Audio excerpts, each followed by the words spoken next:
lawan daripada zuhur. Ya, khumul lawan daripada zuhur. Maka ada dalam hikam Imam Ibn Athaillah, adfin wujudaka fi ardil khumul, katanya.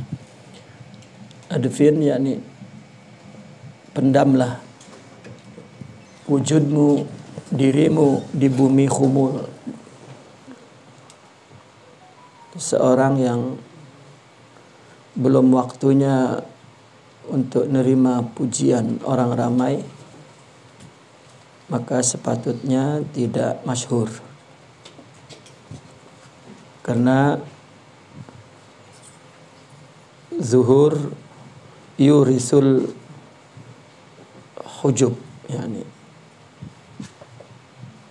karena kemasyhuran akan melahirkan sifat ujub, sifat berbangga diri.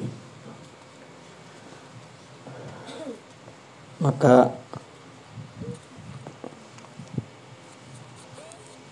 dan ini juga akan membawa seseorang berbuat baik untuk mendapat kebenaran dan pandangan manusia, bukan kebenaran dan pandangan Allah. Maka sebelum betul hidupnya, ibadahnya untuk Allah, maka jangan zuhur, jangan dulu masyhur.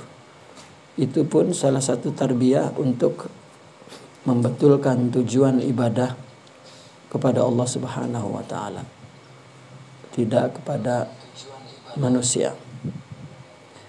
Itu sebab Imam Ibn Arabi mengatakan al-khumul yuzhibul hujuba. Khumul yaitu adamuz zuhur, tidak masyhur, yang tidak suka kepada kemasyhuran, itu menghilangkan hijab, hujub.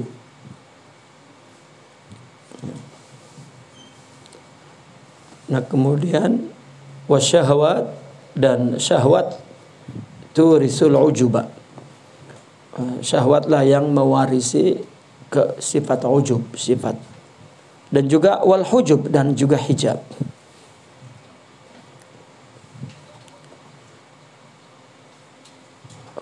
Istilahnya dalam tasawuf khumul. Ahlan. Fadhal. Fadhal habibi. Fi kursi fadhil.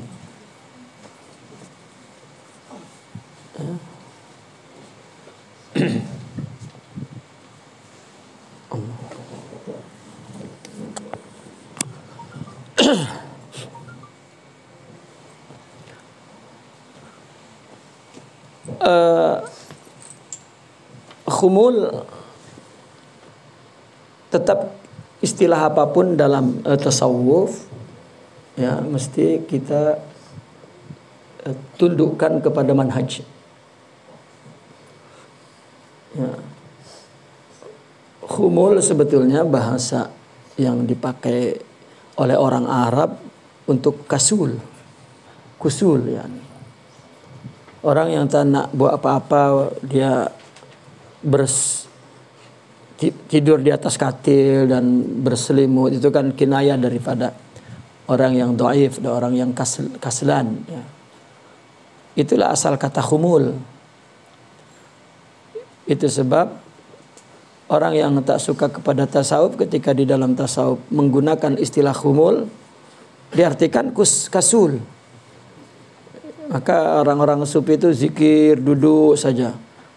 Dia kaslan, ya, malas untuk melakukan aktiviti kehidupan dunia, dianggapnya macam itu. Karena orang sufi suruh jauh dari dunia, tambah menggunakan istilah khumul pula, tambah buruk jadi kepribadian seorang yang bertasawuf. Atau jangan-jangan orang yang bertasawuf tengok khumul, memang khumul betul, khumul kasul, yani kusul, Ya, padahal tetap bukan. Khumul adalah adamu zuhur wasyuhur, yakni. Ya. Depan sini, depan. Ya.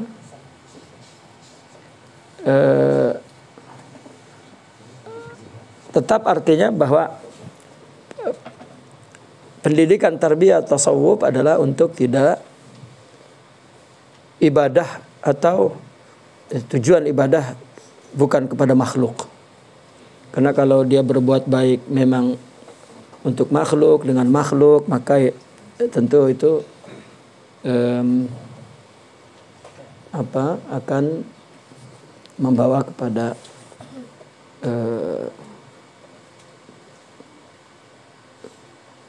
hijab yang tebal, ya. Bahkan dalam buku-buku tasawuf cerita para mursyidin dulu, seorang yang nak masuk tasawuf itu disyaratkan pertama tauhidnya sahih, kemudian suruh meninggalkan makhluk, yaitu meninggalkan dalam arti di hati, ya, bahwa dia beramal bukan motifnya bukan makhluk dan juga tujuannya bukan makhluk. Ya. Motifnya bukan makhluk, tujuannya bukan makhluk. Maka bukan untuk dikenal makhluk, dikenal oleh makhluk, menjadi orang baik. Itu asasnya di situ. Ya. Maka khumul pun demikian. Ya, suruh tinggalkan makhluk. Makanya itu sebab al-khumul yudhibul hujub, sedangkan syahwat turisul ujub. Ya, wal hujub.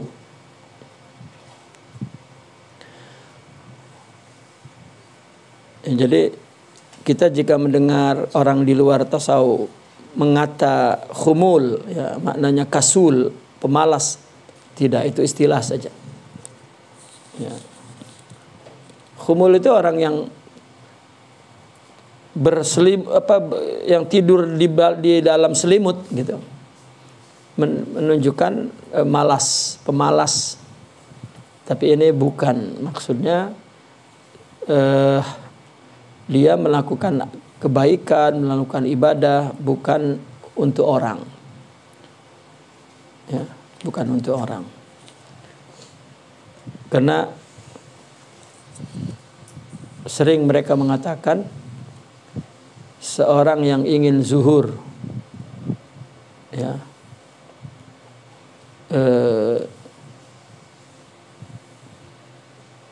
sebelum waktunya, maka uqiba, bahkan dia dihukum untuk tidak mendapatkan maqam tersebut atau tidak mendapatkan futuh, gitu. Ya, ada lagi mereka mengatakan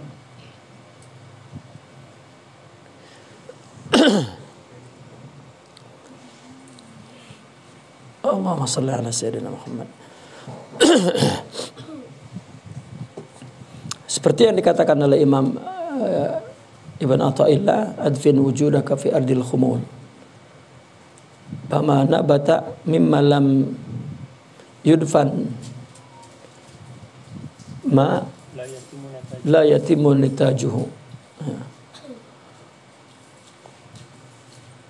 Sesuatu yang tumbuh, ya, tapi tidak dalam akarnya yang disembunyikan itu, maka hasil tumbuhnya pun tidak akan sempurna. Nah, itu khumul itu dalam arti bagaimana memperkuat hubungannya kepada Allah dulu, membetulkan ghayahnya, tujuannya dan motifnya adalah Allah Subhanahu wa taala. Wa qala radhiyallahu anhu asy-syaikh man naqala ismak wa mahara ismak. Seorang syekh, ya, seorang mursyid adalah orang yang naqala ismak, ya, yang merubah namamu, ya, yang meningkatkan namamu, yang memindahkan namamu. Mungkin ini dari nama buruk kepada nama baik.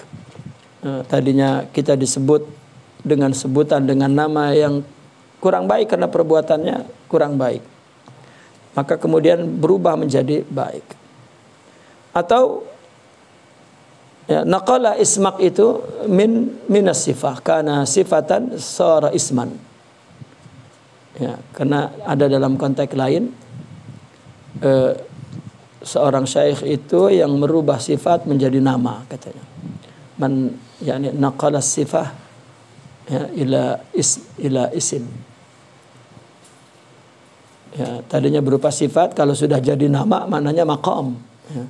Yakunu maqaman, sudah menjadi sifat karakter dia sehingga dia disebut dengan sifat itu. Atau manaqala ismak, yakni tadinya disebut tidak baik maka kemudian menjadi baik. Ya. Sekaligus wa maha rasmak, dan yang menghapuskan rasammu, wujudmu, ya, syuhrahmu, ya, atau fana, yakni dirimu.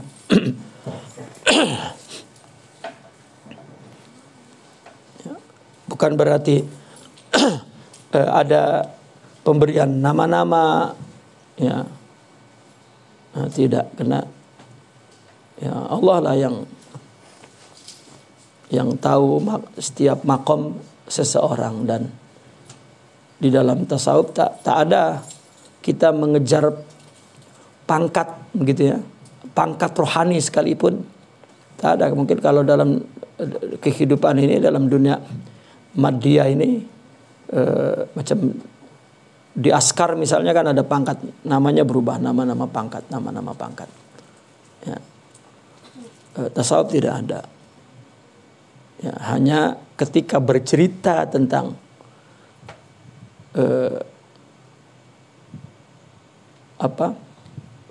tarqiyah, ya, peningkatan sifat-sifat rohani, kemudian juga Allah akan memberikan nama-nama, ya.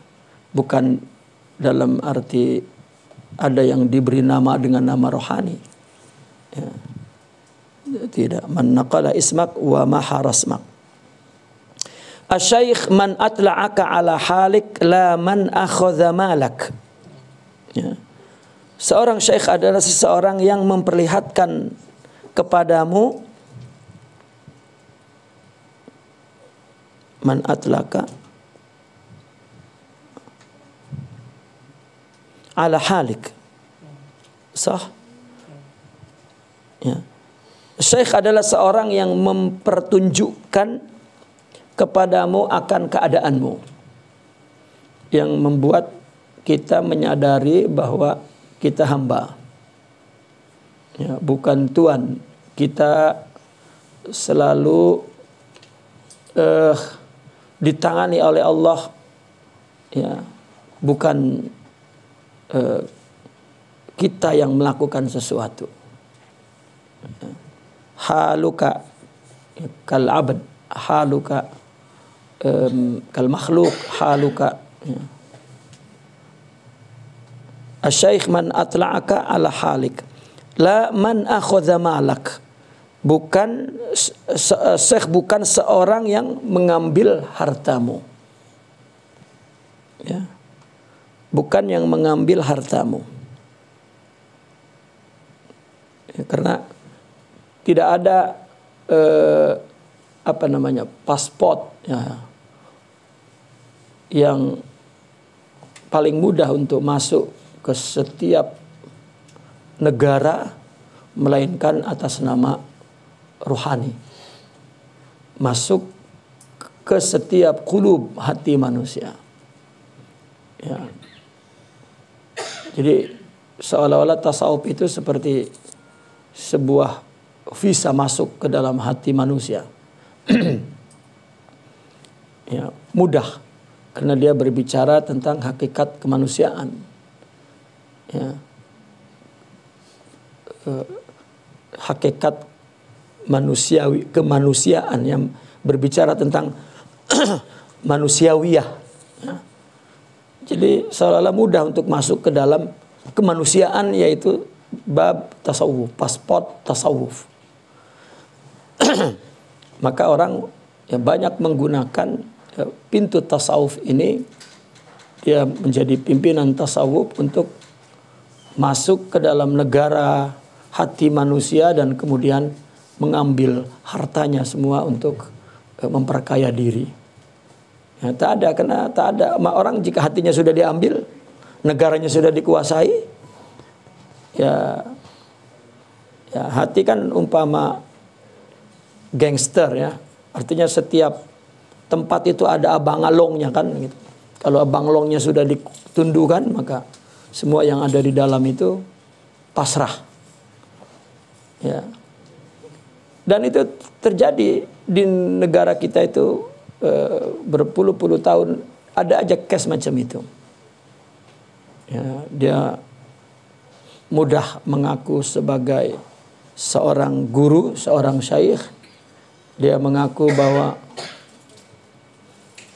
dia sudah dinobatkan menjadi wali oleh Nabi Khidir misalnya, atau oleh Syekh Abdul Qadir. Kalau Syekh Abdul Qadir biasanya di atas bukit, kalau Nabi Khidir di tepi laut. Ya, itu mesti begitulah tuh ceritanya. Nah, akhirnya dia mengumpulkan harta. Ya. Seperti para pastor ya, mengumpulkan harta jamaah untuk kekayaan mereka, untuk hidup poya-poya ya mereka. Justru seorang syekh adalah seseorang yang memperlihatkan kepada kita akan keadaan kita sebagai hamba, sebagai seorang yang tidak memiliki apa-apa, yang kita merasa bahwa kita dapat melakukan sesuatu, bahwa kitalah yang beribadah, bahwa kitalah yang berbuat baik, bahwa kitalah dan kitalah. Ternyata setelah diperlihatkan kepada mereka ya, oleh mereka kepada kita tentang keadaan kita, ternyata keadaan kita adalah keadaan hamba yang dhaif ya, yang sebenarnya kita tidak melakukan apapun. Semuanya adalah Allah yang melakukannya. Wa qala radhiyallahu anhu, laisal arif man yunfiq minal jaib, innamal arif man ya'kulu minal ghaib. Seorang yang arif itu bukan seorang yang memberikan nafkah, membelanjakan harta dari poketnya. Ya. Tetapi orang yang arif itu adalah orang yang makan dari ghaib. Ini apa maksudnya? Ya. Karena seorang sufi kalau ditanya apapun, dia akan kembalikan kepada yang gaib. Gitu. Dia memberi dari Allah ya, kepada tangan Allah, dan dia menerima pun dari tangan Allah. Gitu. Tidak bergantung kepada amal. Nah, ketika dia menafkahkan pun ya, bukan minal jaib tetapi minal ghaib ya, daripada Allah subhanahu wa ta'ala. Jadi tidak ada pengakuan merasa memiliki apapun ya, tapi semuanya dari Allah, dengan Allah, dan untuk Allah ya. Maka seorang yang arif ya, man yunfiqu laisa man yunfiqu minal jaib, minal jib ya, al jaib apa Melayu jaib, apa bahasa Melayunya al jaib? Kantong sama ya. dari kantong. Tetapi mereka adalah orang yang makan minal ghaib, dari ghaib, minallah, dari Allah. Ya, bukan dari makhluk. Ya. Mereka ditanya, dari mana kamu makan pun dia jawab dari Allah. Ya. Lalu ditanya, apakah ada harta yang turun dari langit? Terus dia jawab, ada kalau tak ada bumi. Nah, rupanya ada bumi, berarti ya tetap. Itu. Ya.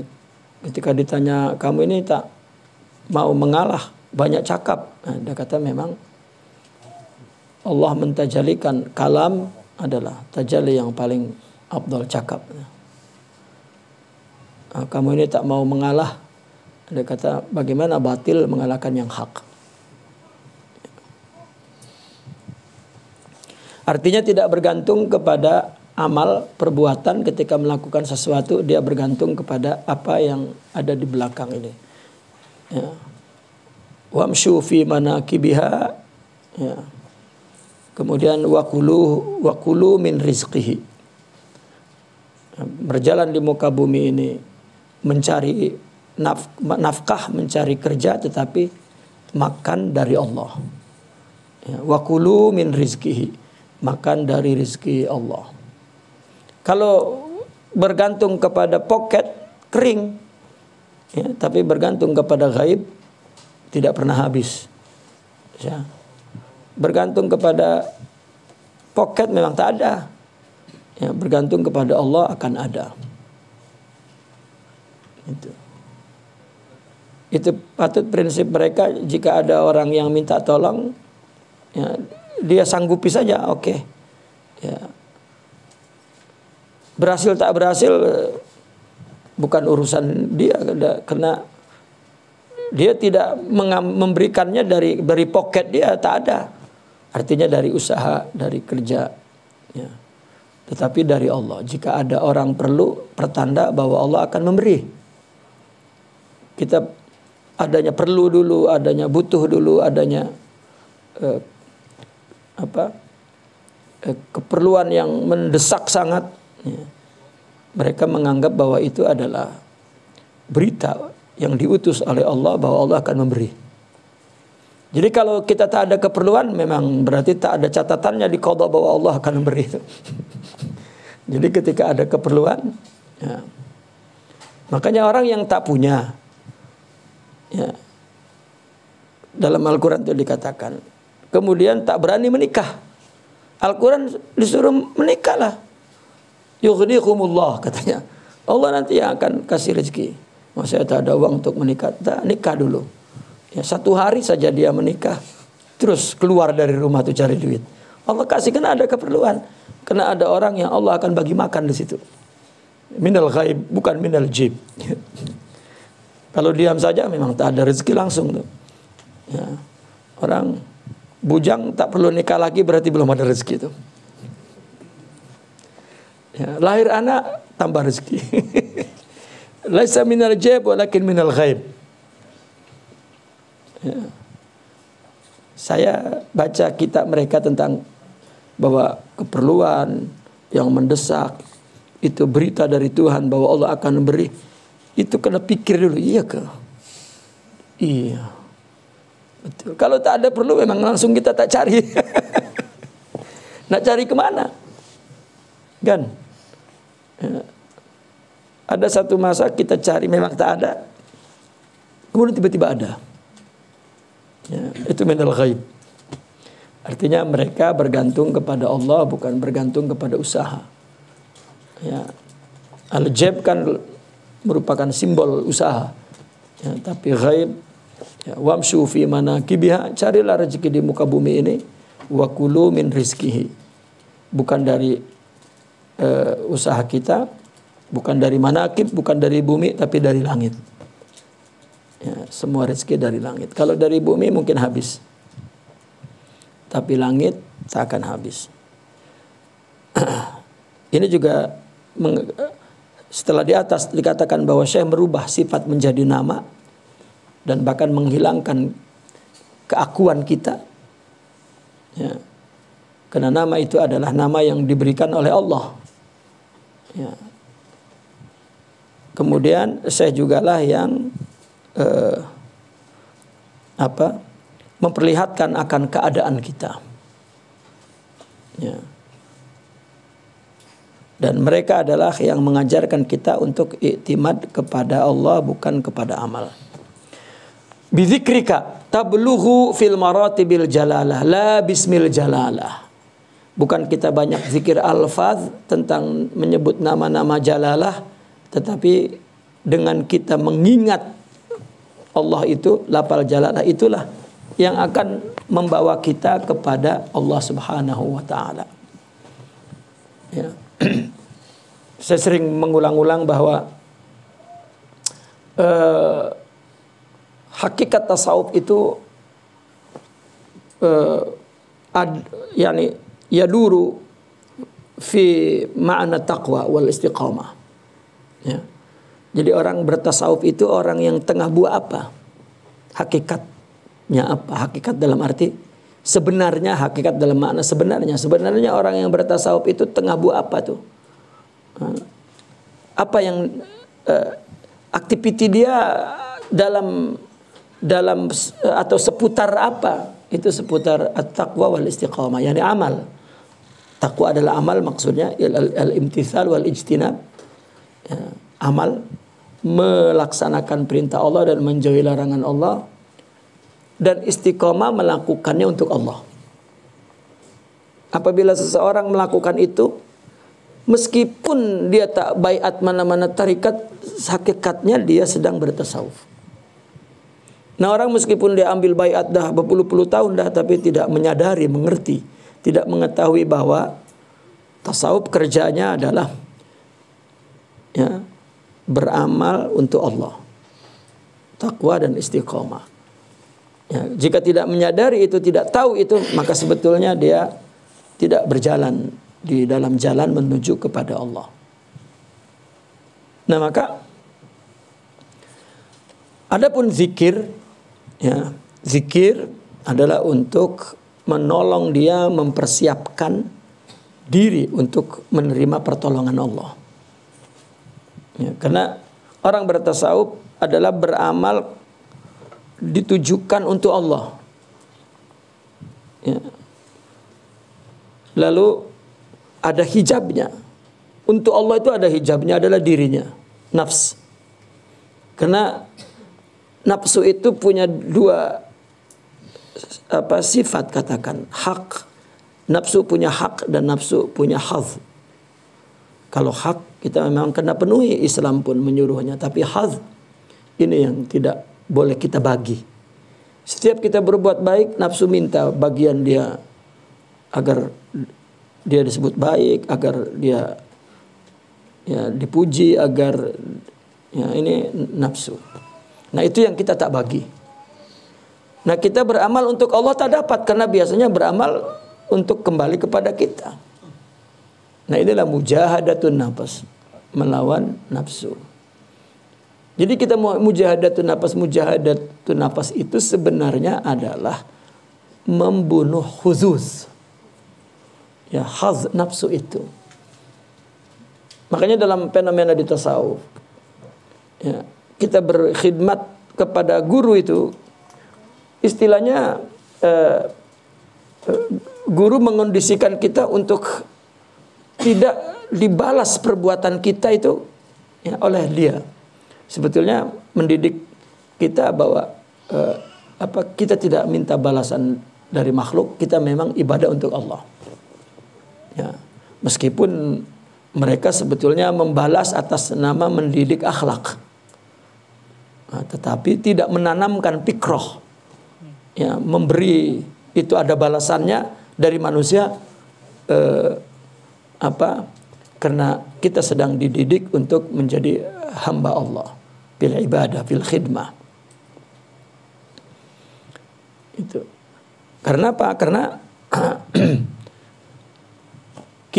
bertasawuf memang identik dengan mujahadah, tazkiyah, artinya melawan nafsu, karena untuk tidak atau membunuh, katakanlah membunuh khuzuz.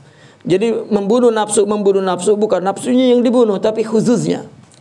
Nafsu tak boleh mati, ya, tapi khususnya bagiannya dari amal ibadah ini, ya, tak boleh dibagi.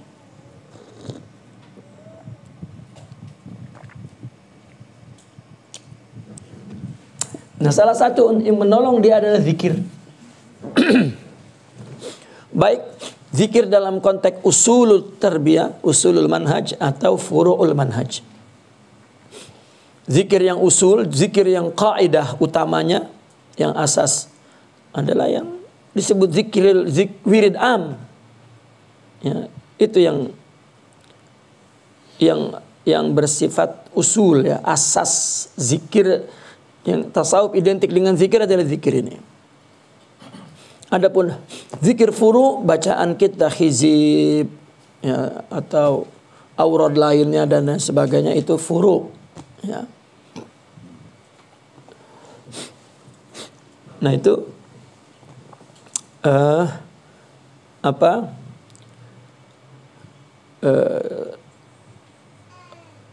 untuk membangun atau tasqil, ya, mempertajam himmah kita, mempertajam zauq kita agar mau mengingat Allah. Karena zikir yang sebenarnya yang menjadi kaidah asas tasawuf adalah nuruz zikri, bukan alfazu zikir. Ya, makanya di sini dikatakan bizikrika, yakni binuri zikrik. Zikirkan ingat. Ada lafzu zikir, ada nuru zikir. Lafal adalah ucapan kita, ilallah, la ilaha illallah. Tapi nuru zikir adalah cahaya ingatan kita kepada Allah. Ya, itulah yang usulnya. Jadi dengan nur zikir itulah, dengan zikir itulah, la bismil jalalah, bukan bi alfazil jalalah, bukan dengan Allah, Allah, la ilaha illallah, lafalnya. Orang kan menyangka ada ungkapan orang sufi yang banyak zikir akan cepat makrifat. Misalnya begitu ungkapan. Itu banyak di situ bukan bilangan adat zikir. 20.000, 30.000, 100.000 bukan adat, tetapi justru nur zikirnya, kesidikan hati mengingat Allah. Itu sebetulnya yang dalam manhajnya seperti itu. Ya. Bahkan di dalam, terutama dalam madrasah Saziliyah, mereka membagi murid itu kepada 3 tingkatan. Pertama, murid al-intisab katanya. Murid al-intisab ini dia ambil baiat, kemudian mula-mula dia baca wirid am, lepas itu tak dibaca lagi. Tetapi dia masih merasa punya loyalty kepada madrasah ini, intisab. Ya. Lahu, ya, ma alaihim wa alaihi ma lahu ma lahum, itu wa alaihi ma alaihim, ya. Yang mendapatkan apa yang didapatkan oleh mereka, tetapi statusnya yakni muntasibin bas. Kedua, untuk semua tarekat sebetulnya. Ya. Yang kedua hanya mutamasik bi wirdil am wa khalas. Ya. Wiridnya, qasidahnya misalnya. Wah, mutamasik, tetapi upayanya dalam tarbiyah bahwa tasawuf itu sebetulnya adalah as-sidqut tawajjuh. Membetulkan tawajuh, membetulkan kiblat hidup, membetulkan, ya, membunuh khuzuz agar melakukan apapun tidak untuk diri. Ya. Itu tidak dilakukan, hanya aurad wa khalas. Dan ini adalah, ya, muridul am. Adapun al-muridul haqiqi, di samping memelihara wirdul am dan aurad yang ada, dan dia tetap berjalan dengan amal-amal mereka para suyukh, para sufiyin, yaitu mujahadah, sidqut tawajjuh, muraqabah. Jadi membetulkan seluruh hidupnya agar dia melakukannya untuk Allah. Dan itulah al-muridul haqiqi. Nanya, bukan identik dengan zikir. Jika ada zikir, paling depan. Setelah itu kehidupannya ya ma'al ahwa wa ma'al nawazi' asyahwaniyah, yani seolah-olah kalau di zikir itu kutub gitu. Tapi kalau di luar terkutub. Ya, terkutuk bukan terkutub. Ya, kalau masuk majelis, masya Allah, malaika. Ya, begitu di luar abalisah. Ya. Nah, ini tidak. Seorang yang mutasawwif adalah seorang yang berusaha menggunakan seluruh kehidupannya yakni dengan akhlak. Ya. Makanya di sini bidzikrika tablughu fil maratibil jalalah. Ya. Yang jalalatul ula bidzikrika la bismil jalalah, yani Allah, Allah artinya bukan dengan lafal, tetapi yang kedua adalah tablughu fil maratibil jalalah fir rib'ah wat taraqqi. Ya. Bidzikril qalbi ma'al lisan tablugh. Ya. Bidzikril lisan, karena lisan adalah ibadah ya, ibadah. Man qala la ilaha illallah dakhalal jannah, lisan yani. Ya, fa'lam annahu la ilaha illallah itu adalah qalbi. Ya. Nah, maka dengan nurul zikir itu, dengan nurul zikir. Wa qala radhiyallahu anhu idza kana ismullahi hajirak,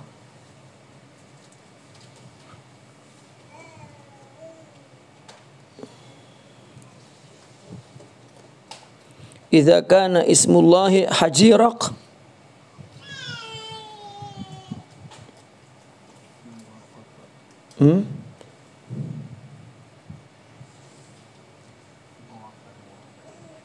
nur qalbik nawwara qalbak dha'afa nurak. Allah. Na'am. Idza kana ismullahi hajirak nawwara qalbak dha'afa nurak. Allah. Jika nama Allah itu menjadi hajirmu, ya, penghalangmu ya, dari selain Allah, maka nama Allah itu akan menerangi hatimu, bahkan akan melipat gandakan cahayamu. Ya. Idza kana ismullahi hajirak. Ya. Hajir bermakna pelindung, ya, pelindung. Macam air tuh kalau dikasih bendungan itu hajir. Air kan melimpah tuh, maka kita kasih plan ya. Bukan penutup, itu macam tuh. Itu kan ada bagi batu yang tinggi, batu yang rendah, itu hajir. Ya. Hajir, alaysa kadzalik hajir. Ya. Macam perigi itu hajir, bibir.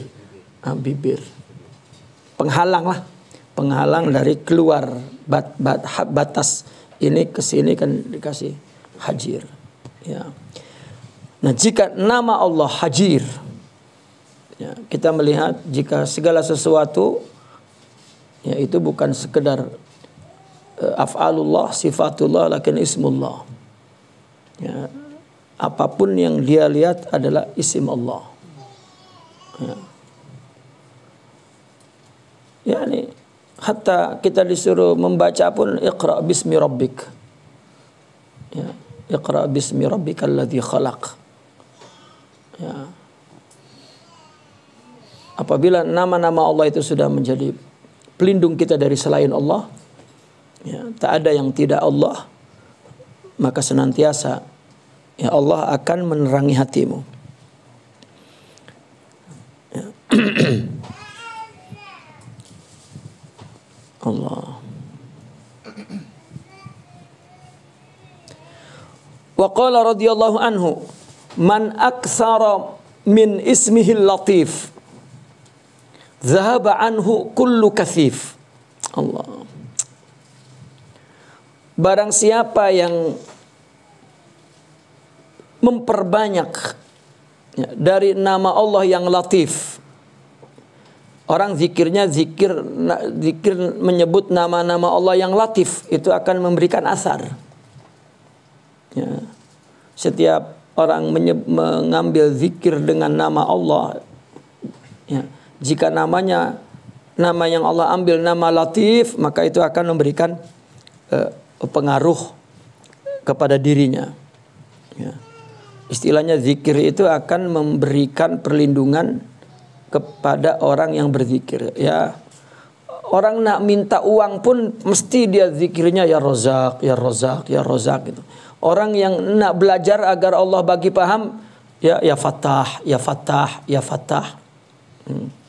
Orang agar dia mendapat disukai oleh orang, ya Wadud, ya Wadud, ya Wadud.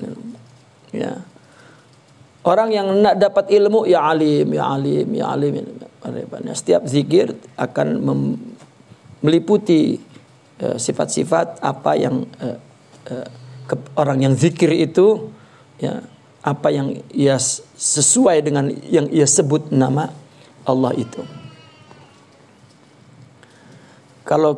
Kenapa kita disuruh menyebut Ismul Jalalah itu? Agar kita melihat haibah, ya, jalalatullah, keagungan Allah, sehingga kita menjadi kecil ketika nyebut Allah.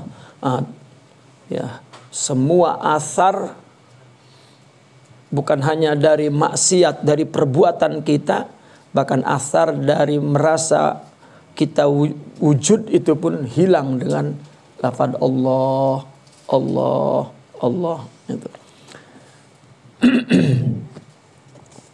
Makanya kan Allah berfirman, Qulid'ullaha awid'ur rahman ayyama tad'u falahu al-asma'ul husna.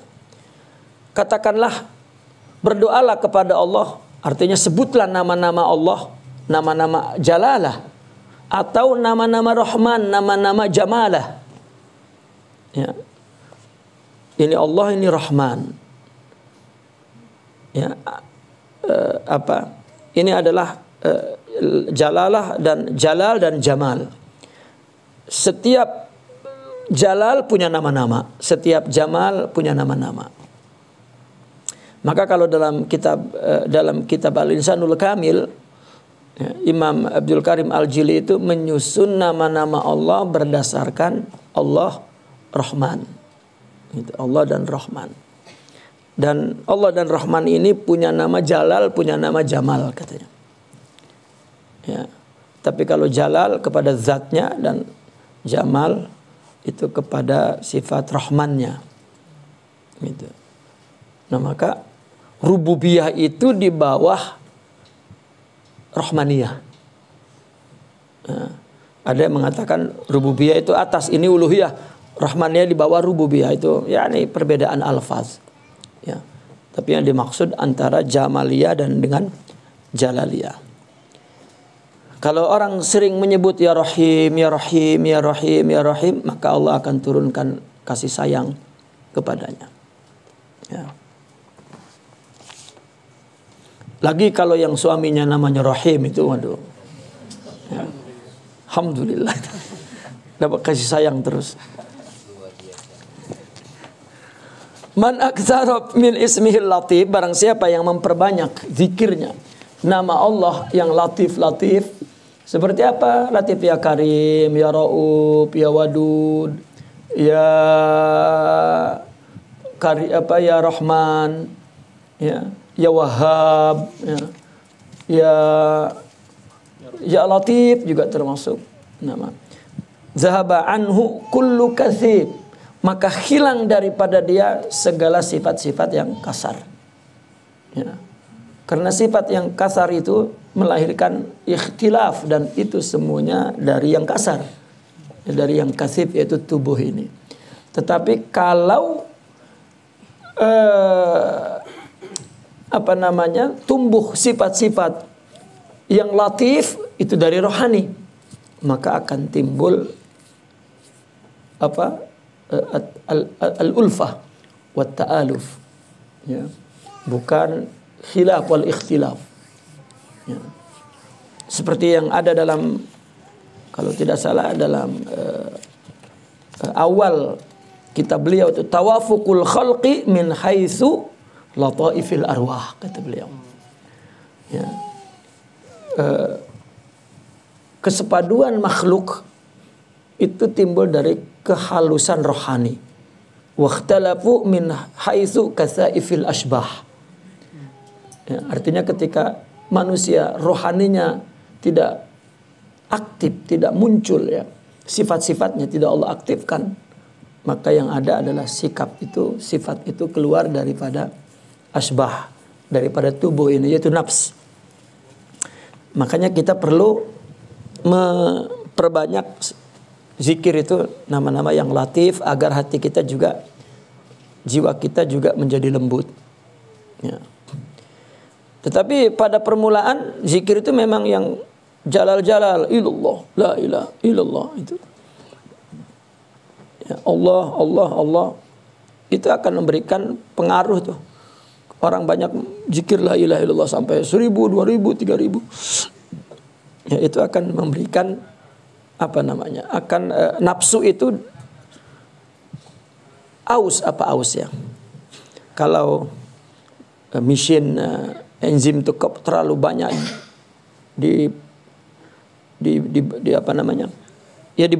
dipakai, digunakan, pergi sampai bawa kereta sampai 2000 km misalnya, maka dia akan panas,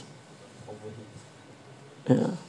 Dan panas ini mungkin akan merusak besi-besi dalam engine itu.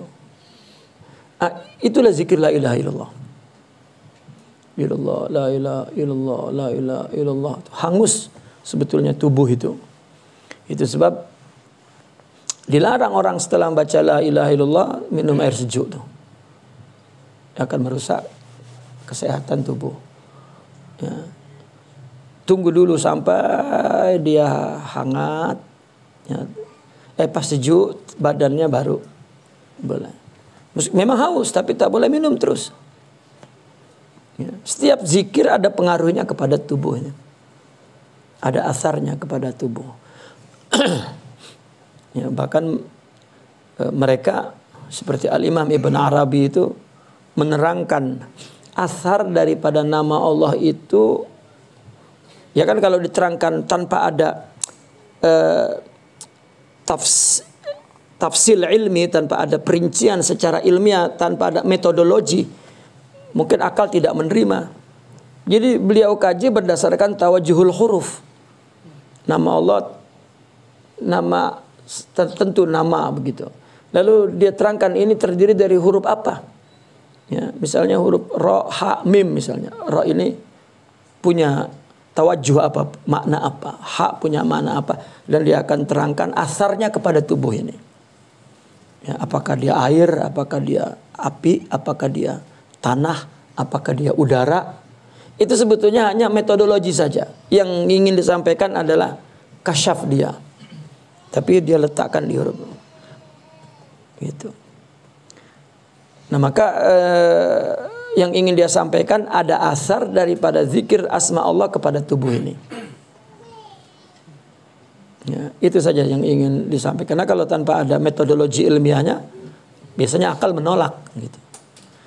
Tapi yang kita heran, dari mana dia dapatkan makna itu? Ya, huruf ini bersifat api, huruf ini bersifat karena tubuh ini kan terdiri dari 4 unsur itu kan, api, air, angin, dan tanah. Lalu dia bagi nih, ada huruf bersifat api, huruf bersifat. Jadi jika nama seseorang terdiri dari huruf-huruf, dia lihat hurufnya apa, dan itu menunjukkan sifatnya. Itu dia gunakan tuh untuk itu. Ya. Itulah orang sufi dituduh bomoh tuh dari situ tuh. Ya. Dia dituduh bomoh itu daripada itu. Padahal beliau mengatakan kadzabal munajjimuna walau sadaqu gitu. Ya. Beliau kan mengatakan untuk mengetahui gaib itu kan ada 5 jalannya. Pertama wahyu, itu untuk nabi kita tak dapat. Kedua ilham, itu wali kita pun tak dapat. Ya. Nah ketiga dari huruf, dari angka, ya, dan dari falak, astronomi. Nah huruf salah satu jalan untuk melihat yang gaib. Gitu. Dan timbul orang sufi ikut menerangkan, karena kalau tak nanti orang tak percaya bahwa ada, ya, pengetahuan kepada gaib daripada wahyu. Kalau tidak, Nabi tidak mengatakan kadzabal munajjimuna walau sadaku. Berarti ada hitung-hitungan akal yang mungkin betul, bukan mungkin betul, yang kebetulan. Itu. Dan itu kadzib. Ya, tidak sesuai dengan yang hakiki, karena yang maha tahu adalah Allah. Allah hanya memberi sesuatu yang betul adalah minal wahyu wa minal ilham. Ya, ittaqu firasatal mu'min fa innahu yanzuru binurillah. Yani bi wahyillahi wa bi ilhami. Gitu. Selebihnya ya itu daripada adat, ya, pengalaman, khibrah. Maka sebetulnya orang apabila berada dalam kondisi tertentu, dia akan memanggil nama Allah sesuai hajat dia. Dan nama-nama itu sudah ada, makanya falahul asmaul husna. Nah doa macam mana ini Allah punya nama-nama itu untuk dipanggil oleh jiwanya, ya, memohon. Nah maka mereka para sufiin suka berzikir dengan nama-nama yang lutuf, nama-nama yang jamal, nama-nama yang latif, karena pengaruhnya akan memperhalus syuurnya, akan memperhalus azwaknya, akan memperhalus sifat-sifatnya. Man lazama li dzikrillahi ta'ala qata'ahu an kulli syai'in siwahu. Barang siapa yang melazimi zikir kepada Allah Subhanahu wa taala, maka Allah akan putuskan dia dari segala sesuatu selain Allah. Ya. Karena orang yang banyak menyebut adalah orang yang suka. Orang apabila banyak menyebut sesuatu berarti dia suka. Ya, orang cakap itu saja berarti dia itu tuh. Ya. Ya, maka jangan bagi nyebut banyak. Itu menunjukkan bahwa dia suka. Nah orang yang menyebut nama Allah, maka Allah akan putuskan dia dari segala sesuatu selain Allah. Ya. Orang yang suka mesti dia sibuk dengan sesuatu, ya. Barang siapa, ya, orang yang suka kepada sesuatu, maka dia sibuk dengan sesuatu itu. Ya. Selalu dia pikirkan itu, selalu dia sebut-sebut itu. Nah, zikir kepada Allah pun demikian. Namun saya ingin artinya memberikan satu peringatan, ya, bahwasanya zikir bilangan itu bilangan itu jumlahnya itu bukan kita boleh buat-buat, karena nanti akan terkena hukum bid'ah. Ya. Nabi tak hadkan bilangan segitu, tak boleh semua orang boleh buat. Itu min ijtihad al ulama min as-sufiin. Karena bilangan itu ada sir. Ya, adat itu punya sir. Artinya punya rahasia. Hanya katakan begini, umpama begini. Dokter dialah yang tahu berapa biji tablet yang perlu dimakan, kan bilangan itu. Itu sirnya, itu bilangan itu adalah mengenai keadaan penyakit kita. Tidak boleh kita pikir-pikir sendiri, ini saya teruk sangat, mungkin kalau minum 10 tablet cepat sembuh, mati. Ya. Tapi nanti dokter yang bagi tahu, tengok Ini minum 2 kali, masing-masing 3 tablet atau 2 tablet. 2 cukup. Ya, 2 tablet cukup. Ya. Jadi bilangan itu ada sir terhadap penyembuhan si pesakit itu. Ya, tak boleh. Ya. Adapun zikir qalbi, dalam zikir qalbi ini bukan syuhud. Ya, karena ada syuhudul qalbi, itu memang hatinya sudah syuhud dan timbul ingat. Tetapi zikir qalbi yang kita zikir dalam hati kita, ya, ini sebetulnya bukan syuhud. Ya, karena syuhud ada 2, ada syuhudul qalbi, ada syuhudul ayani. Ya. Syuhudul qalbi ini maka tidak disebut zikrul qalbi, tapi syuhudul qalbi. Ini pun dalam konteks tertentu ya istilah ini. Syuhudul qalbi itu zikir qalbi. Artinya orang yang mempunyai sifat-sifat mulia, ya, sudah makomnya, ya, sudah sempurna sifat rohaninya. Sifat inilah yang akan mengingat Allah. Ini yang disebut zikir hati, zikir hati. Ya, zikir sudah di hati. Syuhudul qalbi itu. Itu memang arifin, makamnya tinggi. Tetapi maksudnya zikir qalbi dalam hati kita nih yang belum syuhud, tapi kita sering zikir dengan hati misalnya. Ya. Ini boleh. Berbilang-bilang pun tak ada masalah, karena kita ini masuk ke dalam mengisi waktu dengan taat, dan memang kita perlu melakukan itu. Ya. Namun itu bukan usul dalam tarbiyah. Kenapa saya mengatakan begini? Karena ada orang yang tidak bertarikat dan dia sering berzikir. Dia kata, sudah cukup, tak perlu bertarikat, aku sudah hari-hari zikir. Bukan, ini furu. Siapapun umat Islam boleh. Adapun zikir yang masuk ke dalam usulul manhaj adalah zikir yang khas itu. Mengambilnya khusus, melakukannya khusus, dan kita memang membaca itu khusus untuk tujuan ya tertentu. Man saghalani ya zikri an musa'alati, seperti itu. Siapa yang sibuk mengingatku, bukan meminta, gitu. A'taituhu aktsar mimma u'tiya lisailin, katanya. Aku akan beri lebih banyak kepada orang yang mengingatku meminta. Tapi dia menyebutku untuk mengingat siapa? Tapi dia memanggilku, menyebutku untuk meminta. Ini lebih banyak orang yang mengingat dan menyebut untuk mengingat aku. Ya, sibuk dengan mengingat aku.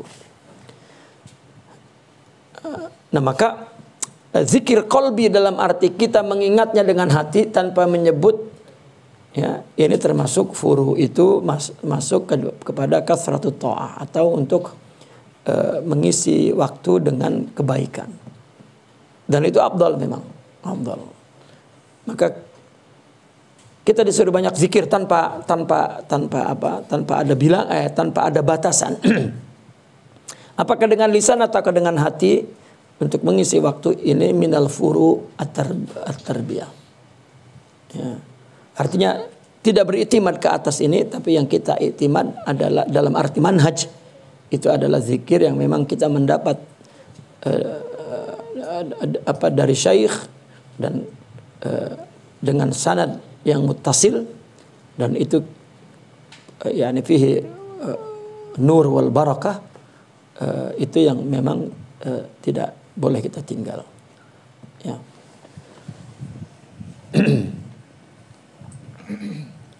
Man lam yafqid zatahu la yashhad barakatahu. Ya. Ma makna lam yaqid zatahu? Lam yafqid zatahu, lam yashhad. Yufqidha. Nah, fana yani. Man lam yufqid zatahu la yashhad barakatah. Barang siapa yang tidak melenyapkan dirinya, fana, maka dia tidak akan menyaksikan barakah Allah. Ya, barakatahu yani barakat Allah. Maka kenapa kita mesti menghilangkan diri kita? Karena diri adalah nafas, wujud ya, wujudak, nafsak, yakni zatak, itu adalah ada sama. Tadi kita bicara tentang khuzuz. Semua perbuatan kembali ke kita. Kalau kita sudah hapus diri kita bahwa apa yang kita lakukan dari tubuh kita hakikatnya adalah dari Allah, maka baru kita akan melihat barokah, yakni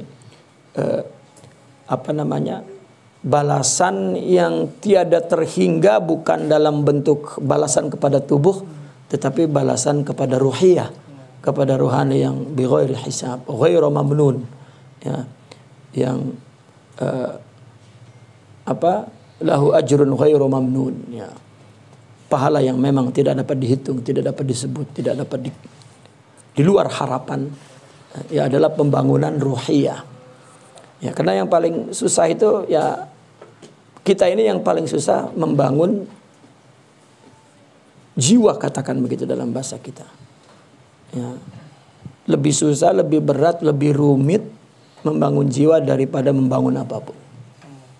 Sehingga ada ungkapan membuat kapal terbang kan rumitnya bukan main.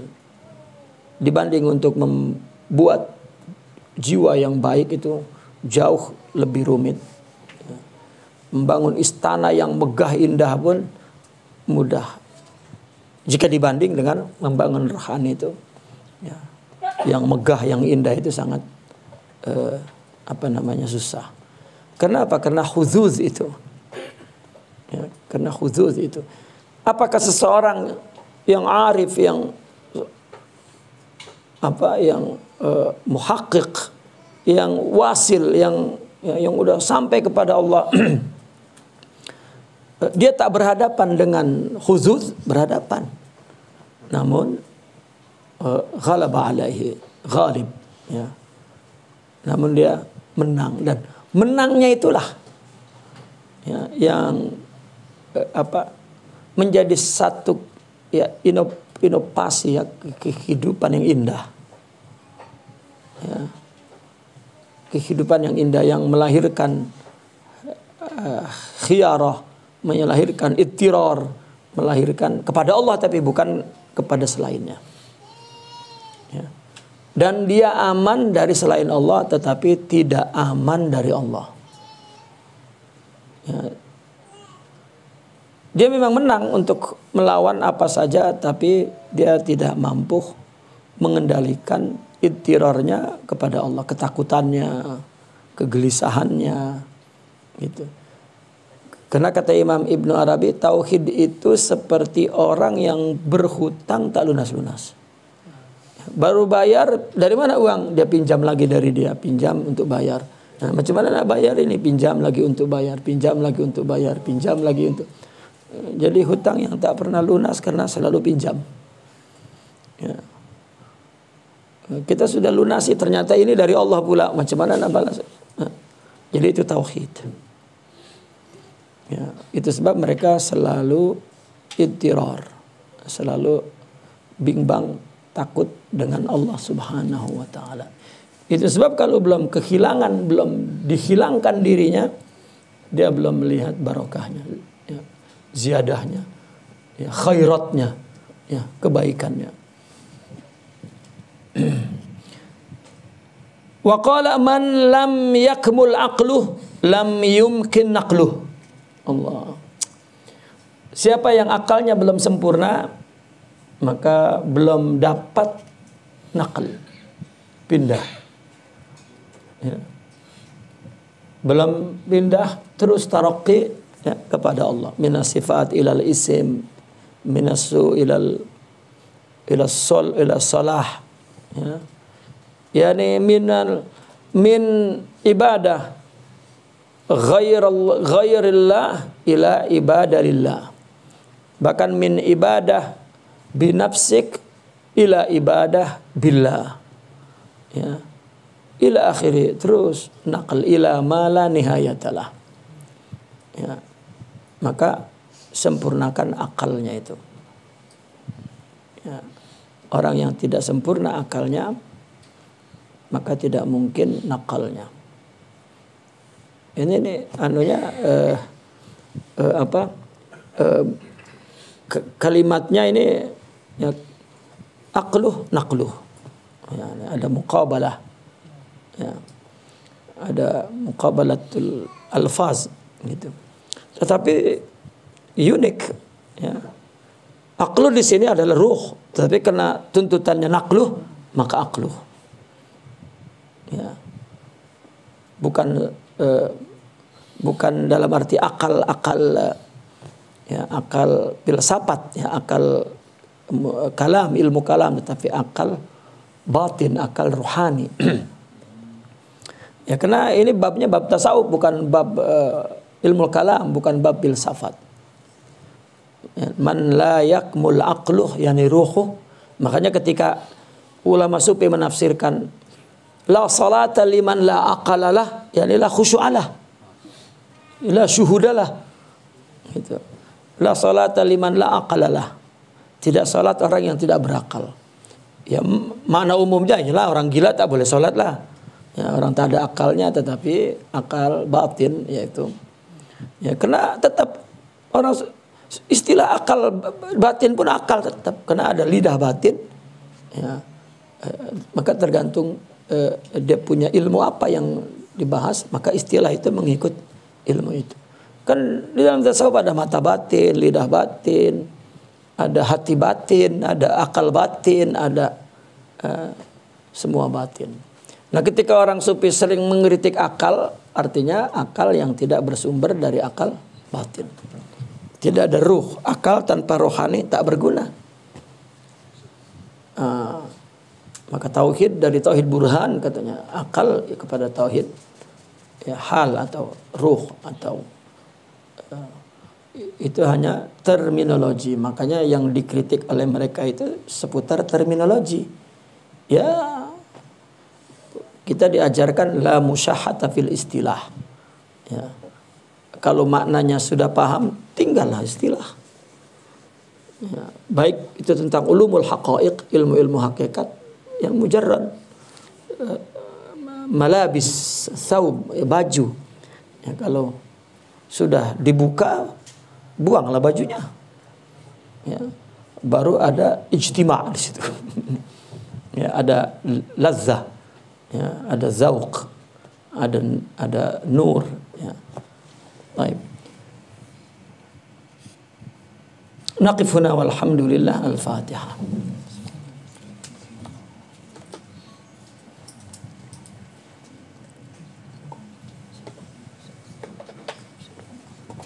Allahumma salli ala sayyidina Muhammadin wa ala alihi wa sahbihi wa barik wa sallim. Allahumma inna nas'aluka ilman nafi'a wa nuran sati'a wa qalban khashi'a wa badanan sabira wa shifaan min kulli da. Allahumma kun lana wa la takun alayna, akhrijna ya Allah min zulumatil wahm wa akrimna bi nuril ilmi wal fahm. Ya Rabbana zidna ilman, ya Rabbana zidna ilman. La tada' lana fi makanina hadha dhanban illa ghafarta wa la hamman illa farajtah, illa kashaftah, la hajat min hawajid illa qadaita yasartah ya Rabbal alamin. Rabbana ighfir lana wa liwalidina warhamhum kama rabbawna shighara. Rabbana hab lana min azwajina wa dhurriyyatina qurrata a'yun waj'alna lil muttaqina imama. Rabbana atina fid dunya hasanah wa fil akhirati hasanah wa qina azabannar. Sallallahu ala sayyidina Muhammadin wa alhamdulillahi rabbil alamin. Assalamualaikum warahmatullahi wabarakatuh.